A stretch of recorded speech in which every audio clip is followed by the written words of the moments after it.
संगीत में श्रीमद् भागवत कथा कार्यक्रम दिनांक 22 दिसंबर 2024 दिन रविवार।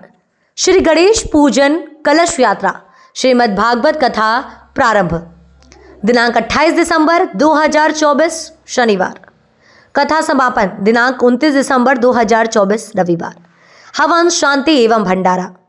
स्थान गली नंबर 1 बटकरी कॉलोनी गुना। श्री अमित कृष्ण जी महाराज श्री धाम वृंदावन। कथा व्यास आयोजक लक्ष्मी नारायण महिला मंडल समिति। कलश यात्रा का समय प्रातः 10 बजे लक्ष्मी नारायण मंदिर से गली नंबर 1 मटकरी कॉलोनी गुना।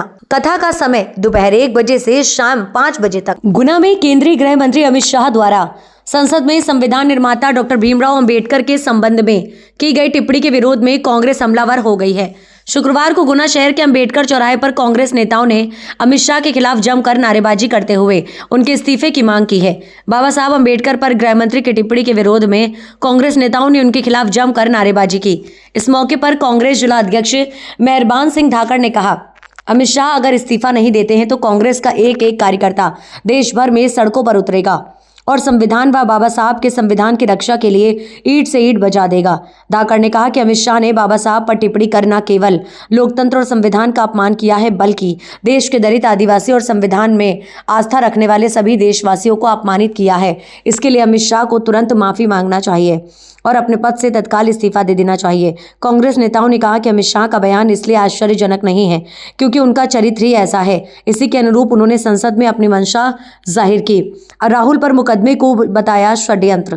कांग्रेस ने कहा कि राहुल गांधी संविधान बचाने के लिए संघर्ष कर रहे हैं, लिहाजा भाजपा उन्हें षड्यंत्र में फंसा रही है। भारतीय जनता पार्टी के मंसूबे पूरे नहीं होने दिए जाएंगे। विरोध प्रदर्शन में कांग्रेस जिलाध्यक्ष मेहरबान सिंह धाकड़ सहित पंडित कैलाश नारायण भार्गव, विश्वनाथ तिवारी, जिनेन्द्र जैन भूरा, पंकज कनेरिया, वीरेंद्र सिसोदिया, विष्णु सोनी, पार्षद राजू जाटव, अशोक सोलंकी, रतिराम धाकड़, प्रेम नारायण कुशवाहा, कोमल प्रसाद इत्यादि कार्यकर्ता इस विरोध प्रदर्शन में शामिल हुए।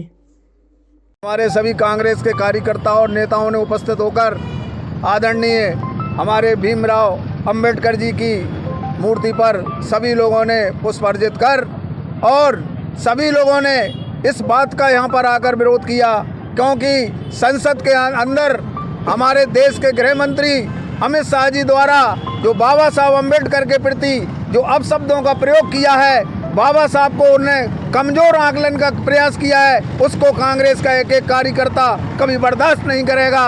क्यों कि बाबा साहब ने इस देश के लिए इस संसार हमारे देश के लिए हरिजन, आदिवासी, गरीब, मजदूर और सारे लोगों के उत्थान के लिए जो काम किया है उसको कभी ये देश भूल नहीं सकता। उन्होंने उनका अपमान करके पूरे देश का अपमान किया है और हम आज मांग करते हैं कि अमित शाह जी को तत्काल इस्तीफा देना चाहिए और इन घिनौनी हरकत पर उनको माफ़ी मांगना चाहिए। उसी का विरोध हमारे देश के नेता आदरणीय राहुल गांधी और प्रियंका गांधी ने जब किया तो उन लोगों ने उनको झूठा फंसाने के लिए कल जो षड्यंत्र रचा वो सबके सामने है और हम उनका पुरजोर विरोध करते हैं क्योंकि अमित शाह जी एक आतंकवादी की तरह इस देश में काम कर रहे हैं। वो उनकी जो भाषा है वो जिस तरह का उनका चरित्र है उसी तरह का वो पालन कर रहे हैं। तो हम आज उनका पुरजोर से उनका विरोध करते हैं और उनके इस्तीफे की मांग करते हैं। अगर वो इस्तीफा नहीं देंगे तो कांग्रेस का एक एक कार्यकर्ता, इस देश का एक एक मजदूर, गरीब, आदिवासी सारे एक होकर उनकी ईंट से ईंट बजाने का काम करेंगे। धन्यवाद। जय हिंद।